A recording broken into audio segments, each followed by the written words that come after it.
Abre aspas, o primeiro jornal multidigital do eixo SP-Rio. Abre aspas. Apoio. FIA. A FIA faz diferença. Sicredi. Gente que coopera, cresce. Quinta-feira, 9 de janeiro. Ao vivo pelos Facebooks da SP-Rio Mais e do Jornal Vale, está no ar o Abre Aspas. Direto dos estúdios da SP-Rio Mais, no Jardim Aquários, em São José dos Campos, São Paulo. Você confere nesta edição. Irã parece estar recuando e sanções serão impostas, diz Trump em pronunciamento. Câmara dos Estados Unidos vota hoje redução dos poderes militares de Trump. Bolsonaro cancela a ida a Davos. Guedes representará o Brasil. Chuva com vento derruba a porta de shopping e causa alagamentos em São José dos Campos. Cratera engole rua e poste durante temporal em Taubaté. Há 50 dias para entrega, COI tem 62% de implantação em Jacareí. Estas e muito mais notícias na edição de hoje do Abre Aspas. Logo após o comercial, fique com a gente.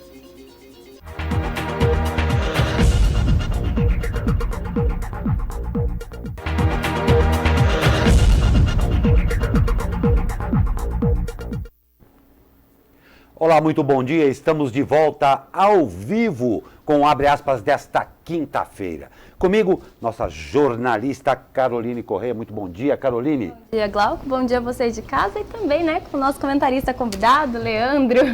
E o nosso comentarista convidado, Leandro Bessener, esse grande cientista social que nos dá mais uma vez o prazer da participação em nossa bancada aqui. Bom dia, Glauco. Bom dia, Carol. Muito obrigado mais uma vez. É a primeira vez participar esse ano, né? Pois é. Oficialmente inauguramos o ano, então. Inaugurando agora. Exatamente. E claro, a você também que já nos acompanha ao vivo. Vamos às notícias. Em pronunciamento oficial na tarde de ontem, o presidente dos Estados Unidos, Donald Trump, afirmou que após o ataque contra bases americanas, o Irã parece estar recuando. Durante o discurso na Casa Branca, Trump também disse que vai impor novas sanções econômicas ao país do Oriente Médio e que, enquanto estiver no poder, o Irã nunca poderá ter armas nucleares. O presidente americano confirmou a informação de que não houve mortes no ataque à base militar e que os danos foram mínimos. E reforçou que as forças dos Estados Unidos estão preparadas para tudo. Trump comentou a morte do iraniano Qassem Soleimani e afirmou que o general era responsável pelas piores atrocidades cometidas pelo regime do país e estava planejando novos ataques quando foi assassinado.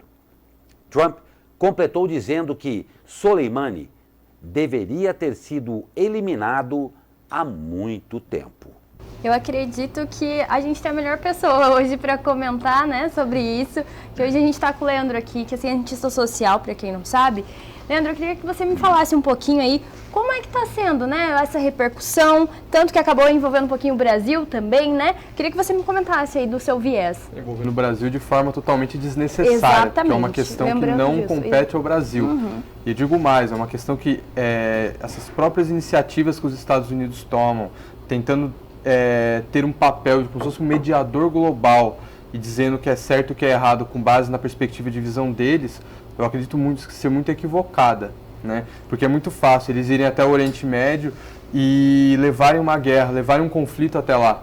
Se a gente parar para pensar, desde que ocorreu esse fato, a quantidade de pessoas que morreram, seja as que morreram no funeral do general, iraniano, seja do acidente aéreo que ocorreu ontem. Então, assim, é um país que vem vivendo, o Irã é um país que vem vivendo uma tragédia atrás da outra. Teve até um terremoto no Irã, Então, assim, eu acho que eu fico bastante preocupado com tudo isso que acontece, porque você está colocando fogo numa situação que já está bastante complicada. E é uma região que o mínimo pode incendiar, o mínimo de conflito pode causar piorar ainda mais a situação. A gente tem, se a gente parar para pensar essa região, Irã, Iraque, a Síria, né? A gente vem desde o começo dos anos 2000, a gente acabou de fechar a década, estamos iniciando uma nova década agora, né? A gente vem desde o começo dos anos 2010, né? Com essas crises que vêm se agravando. E aí quando a gente tinha um acordo com o Irã, que os líderes foram, se reuniram, fizeram um tratado para não proliferação de armas nucleares, aí isso é tudo quebrado, jogado fora agora, e é tudo colocado a perder em um acirramento ainda maior, né? Então essa polarização acho que é muito ruim para todo mundo, para todos os lados, para a economia global. Eu não vejo razão para o Brasil ficar querendo, para o Bolsonaro ficar dando esse tipo de declaração estúpida, né, que não tem problemas que não tem nada a ver, não dizem nada a respeito do Brasil, apenas para prejudicar ainda mais a imagem que a gente tem, né, externa do país, que se tem externa do país. Então assim, eu vejo toda essa situação muito ruim. Eu não vejo ninguém ganhando com isso. A não ser o Trump, que está tentando, de alguma forma, capitalizar isso para a eleição que vai ter esse ano nos Estados Unidos. Mas, com exceção dele, é muito ruim para todo mundo. Você aumenta o medo do terrorismo, o medo de uma crise global, o medo do aumento do preço do petróleo, você ainda torna ainda mais instável a situação no Oriente Médio, né? Então, eu não consigo enxergar com bons olhos esse tipo de reação, né, dos Estados Unidos. E lembrando também que ontem ou hoje, se eu não me engano, o Irã foi até a ONU, né, para falar que não quer guerra, assim como o Trump também falou no discurso dele ontem que não quer guerra, mas se for atacado, vai revidar. Não adianta, né? Essa briga entre os dois países já vem de longa data, né? Desde o Saddam Hussein aí, agora mais uma vez a gente revê essa novela, né? Que já aconteceu.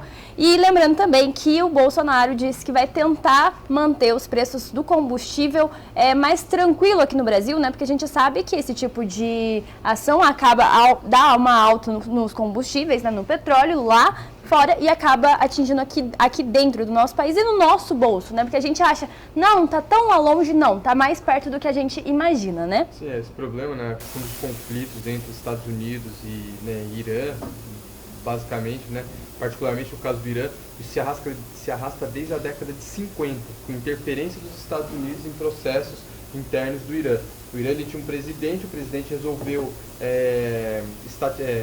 estatizar, nacionalizar as indústrias de petróleo, né, porque eram indústrias britânicas. Então o Reino Unido e os Estados Unidos patrocinaram um golpe contra esse presidente, tomaram o poder, né, um grupo tomou o poder, até o grupo do Shah Reza Pahlavi, que fica no poder até 1979, sendo totalmente alinhado aos Estados Unidos, né, até que depois, enfim, existe uma série de controvérsias, porque você tinha um regime ali, um governo, né, de um Shah, que era como se fosse um rei do Irã, que ele não era democrático, ele atendia determinadas parcelas da população. Ocorre uma revolta em relação a isso, esse Shah é deposto pela Revolução, né, Islâmica, e desde 1979 as relações com os Estados Unidos e com alguns países do Ocidente, principalmente as grandes potências, vêm, né, sofrendo aí esses impactos, esses abalos, né? E aí agora a gente chega nesse ponto, né, também que mais ainda leva as relações ainda mais para o fundo do poço, né? Perfeito. Então é uma coisa que vem aí há mais de 50 anos, 70 anos se arrastando e parece que não tem solução. Exatamente. O Leandro, eu quero fazer uma pergunta a você. É característica já a volatilidade dessa região em função, claro, de todo o tema cultural, do tema histórico, de conflitos e tudo mais. Mas uma coisa me chamou muito a atenção em tudo isso que aconteceu: o posicionamento da ONU com relação a isso daí. A maioria do que foi tratado aqui foi diretamente praticamente entre os países. Como é que você vê atualmente, particularmente com relação a esse conflito, a situação e principalmente a referência que a ONU é hoje no mundo? Porque ela foi pouquíssimo acionada como instituição. Até porque os Estados Unidos proporcionaram esse ataque, né? Fizeram esse ataque que causou a morte lá do general, né, iraniano, de forma unilateral. Eles mesmos decidiram, eles mesmos atacaram, sem consultar em nenhum momento o Conselho de Segurança da ONU ou mesmo os outros países. Então, assim, foi uma atitude unilateral dos Estados Unidos. E a ONU, por conta dos Estados Unidos serem a superpotência do planeta atualmente e tudo mais, ela fica meio que de braços, né, de mãos atadas ali. Eles não conseguem ter uma reação muito forte. Então, ao mesmo tempo que é muito mais fácil os Estados Unidos imporem sanções econômicas ao Irã, a ONU dificilmente vai tentar impor, fazer o caminho inverso, né? Então, assim, é uma situação muito complicada e eu acredito que as discussões deveriam sim ser tomadas mais no ambiente da ONU né, com os outros países também sendo, enfim, sendo acionados e tendo sua opinião. Como a instituição, né, do peso que é e que tem que ser, né? Sim, que o Donald Trump, por exemplo, ele não gosta dessa instituição, né? Inclusive os Estados Unidos não pagam a taxa de filiação para a ONU, já faz desde que ele assumiu não, mas já faz uns 2 anos, né? Então, assim, é uma questão bastante complexa essa daí. Não tem dúvida. Você sabe, aqui fazendo um paralelo, acabou me lembrando muito, dado o vulto do conflito, a Liga das Nações, que acabou fazendo água exatamente em função de conflitos também.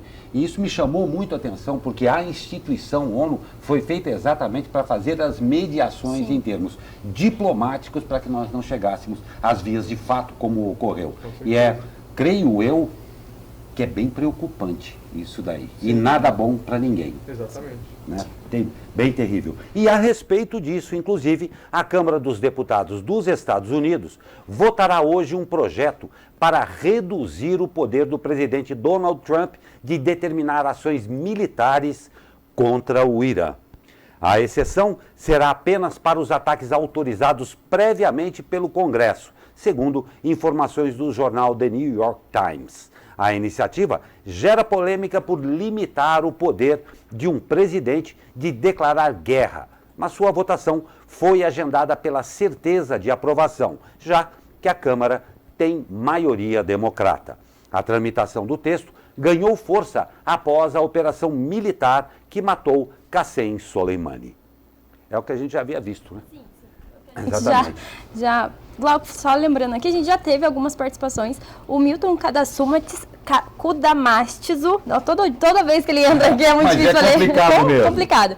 Bom dia a todos que acompanham por aqui, acompanham de Jacareí, São Paulo, todos os fatos da nossa região. Muito bom saber que tem gente da região toda aqui acompanhando a gente. Não tem dúvida, seja muito bem-vindo e um abraço a todo mundo de Jacareí. Legal você falar de onde você está falando, bem legal mesmo. E a Organização da Aviação Civil do Irã anunciou que não entregará à Boeing e a investigadores americanos as caixas pretas da aeronave ucraniana que caiu logo após decolar do aeroporto de Teherã. A aeronave transportava 176 pessoas. Ninguém sobreviveu. A Convenção Internacional de Aviação Civil, da qual o Irã é signatário, prevê que fica responsável pela investigação o país onde a aeronave caiu ou de onde ela partiu. Neste caso, o Irã.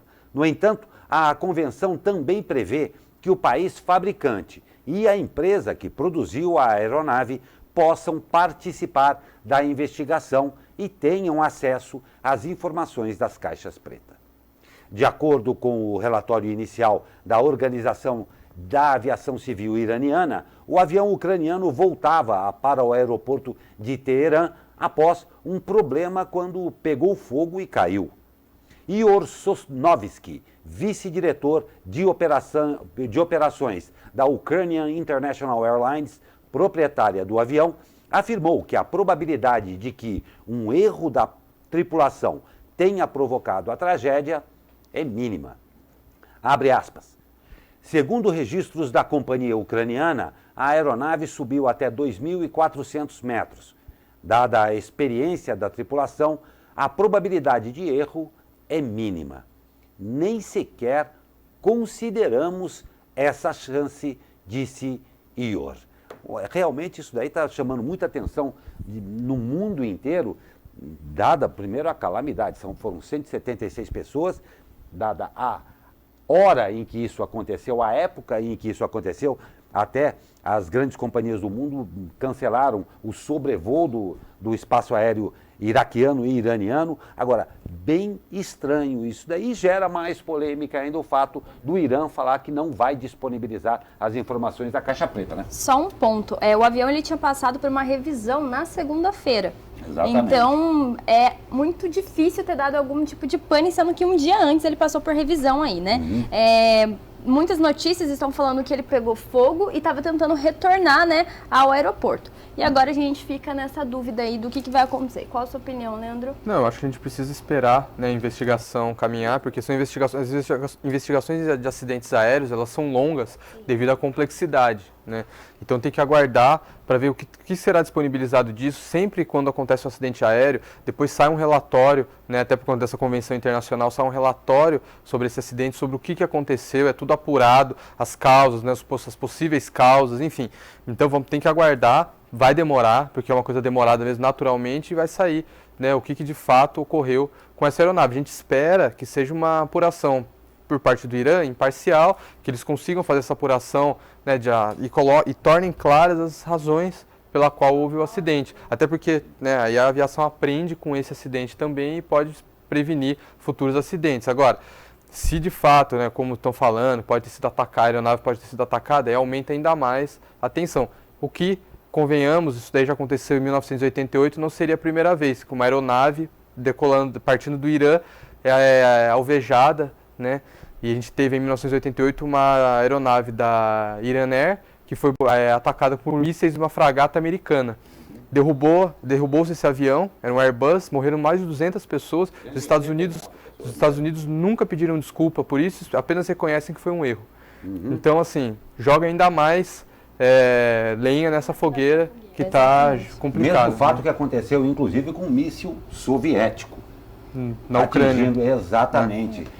Morreu mais de 200 pessoas também. Mas é claro que isso daí, indiscutivelmente, vai abrir a pretexto para muitas discussões. Agora, espera-se, uma palavra que está bem em uso ultimamente, que o Irã tenha transparência suficiente para também permitir o acesso ao conteúdo da caixa preta, dado que ele também é signatário. E se fosse o contrário, eu tenho certeza que eles exigiriam isso. Então, cumpra-se. Esperamos que tenha transparência e, é claro, mas agora nada vai mudar o fato de que 166 pessoas padeceram em função desse acidente, gravíssimo também.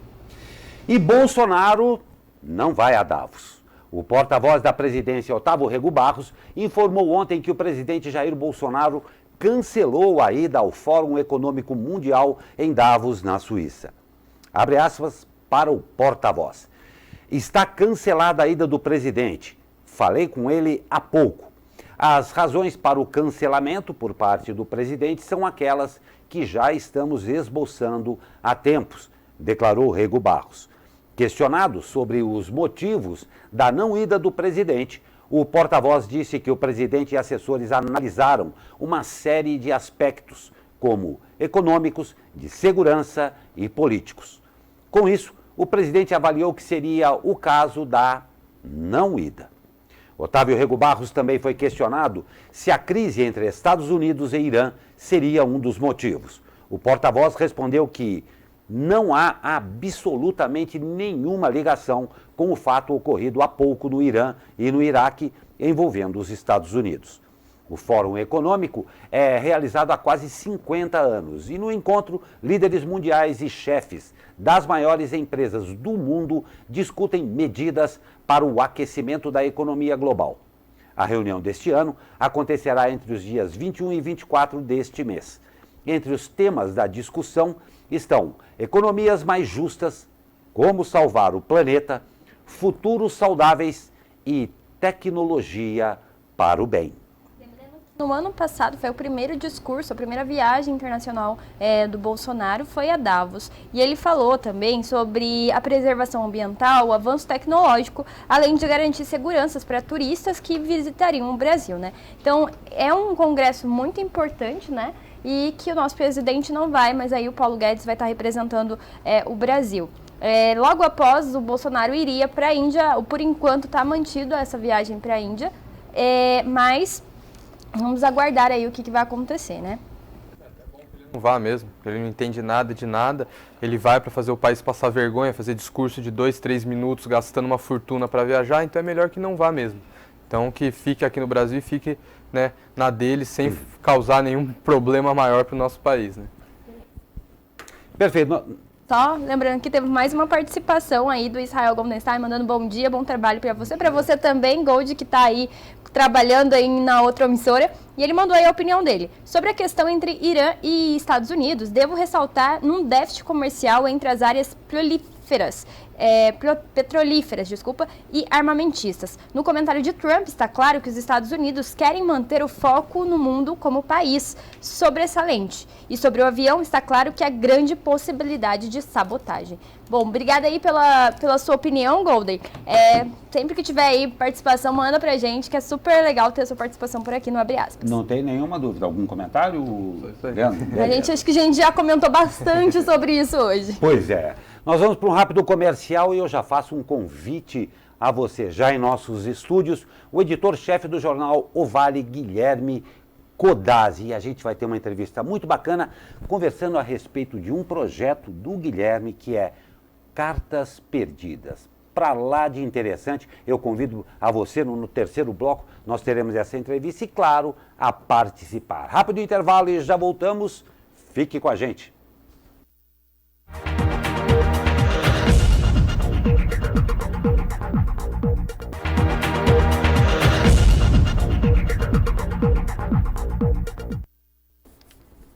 Estamos de volta com Abre Aspas desta quinta-feira e eu começo com uma retificação. Falei que vamos ter a entrevista aqui com o editor-chefe do Jornal Vale, Guilhermo Codazzi. Me perdoe, Guilhermo. E olha só, um temporal atingiu São José dos Campos na tarde de ontem. A chuva com vento provocou a queda da porta de um shopping, alagou ruas e derrubou um muro na zona sul da cidade. No shopping localizado na zona sul, 4 pessoas foram atingidas pela porta que caiu devido à força do vento. Segundo o Corpo de Bombeiros, elas ficaram levemente feridas. Uma delas foi encaminhada para o Hospital Clínica Sul e os outros 3 receberam atendimento do SAMU.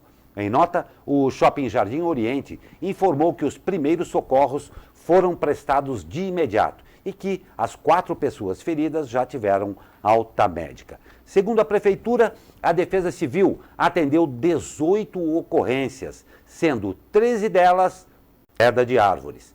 Várias ruas ficaram alagadas. Um dos trechos mais críticos foi a Avenida Perseu.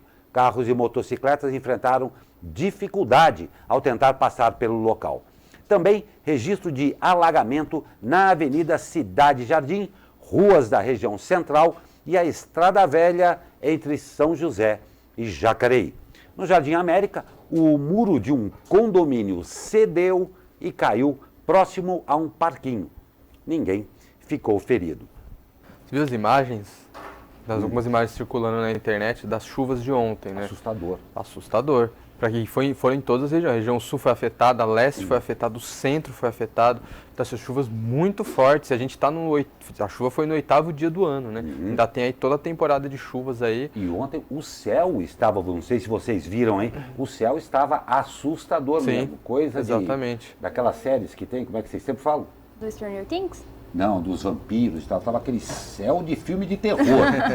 Uma escada de nuvem negra. Mas lembrando que nessa época do ano a gente sempre fala de notícias desse jeito.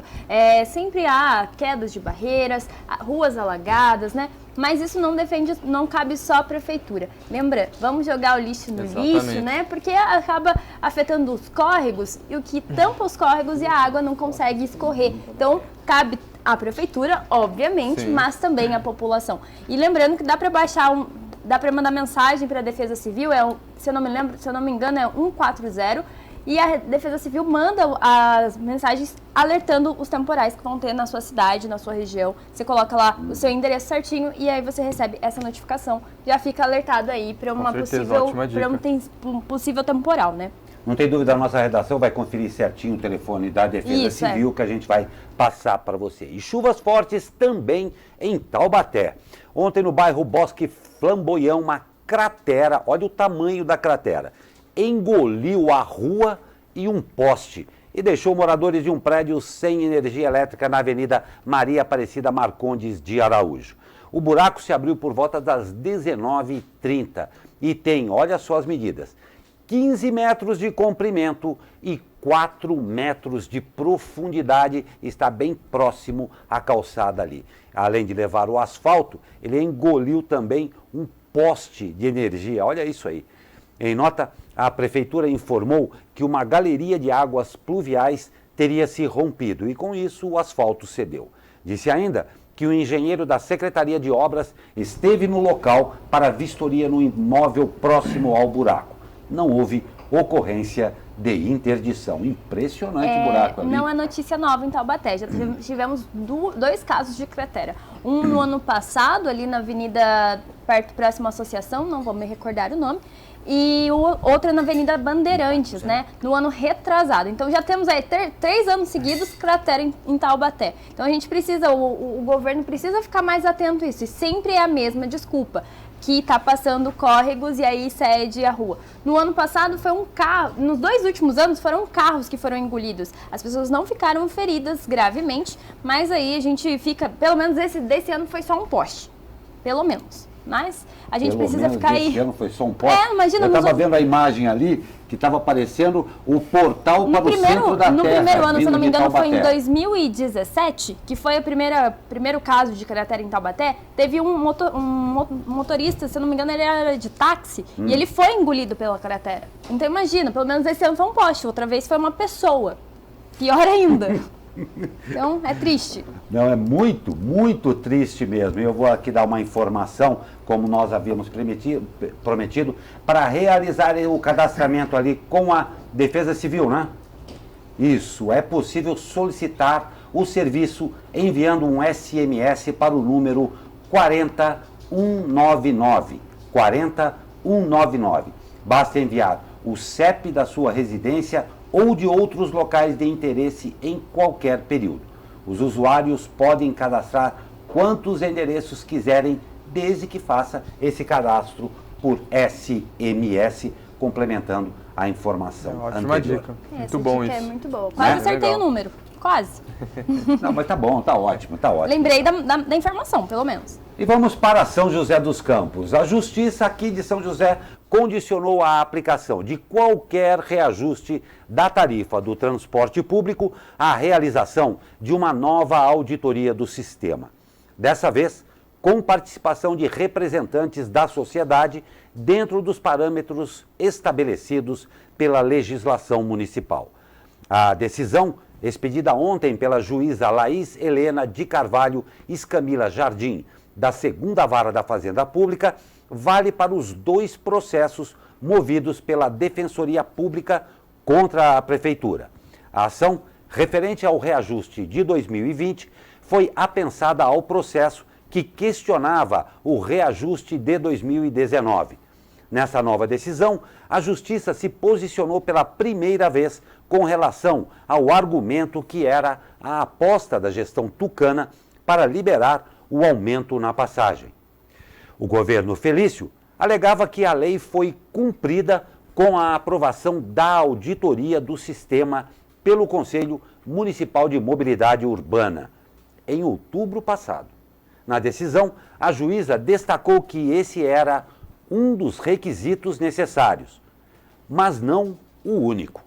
Na decisão, a juíza apontou omissão do município em observar sua própria lei orgânica e ressaltou que, caso as concessionárias processem a prefeitura para pedir ressarcimento do prejuízo, isso decorrerá não das decisões judiciais, e sim da resistência do governo em permitir a efetiva participação popular no processo.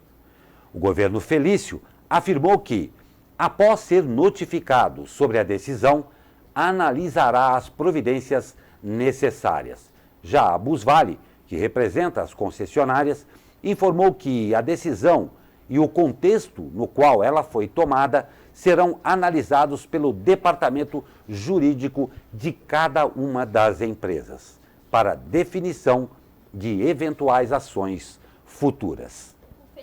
Na Jovem Pan hoje de manhã e comentou que a lei orgânica, ele pediu, né, que a lei orgânica de 1986 deveria ser anulada e ter, então, uma nova lei do Comob.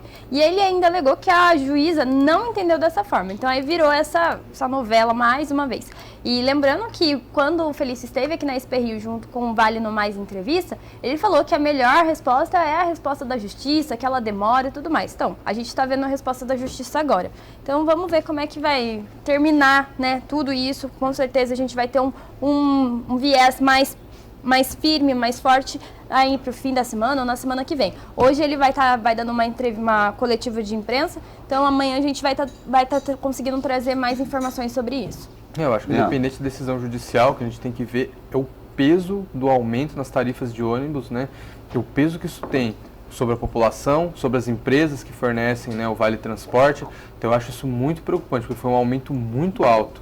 Fica extremamente caro, assim, por exemplo, eu e minha esposa, se a gente quiser estar com as tarifas atuais, né, enfim, com as tarifas reajustadas, né, e voltar de determinado ponto, a gente vai gastar mais de R$20.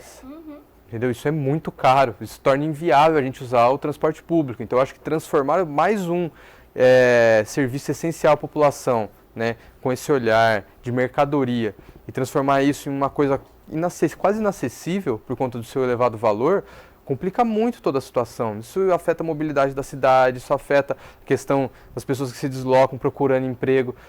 Eu acho assim, esse tipo de aumento, na minha opinião, né, independente do que a justiça pensa, do que a prefeitura pensa, mas esse tipo de aumento é totalmente inviável, ainda mais na situação que a gente está vivendo.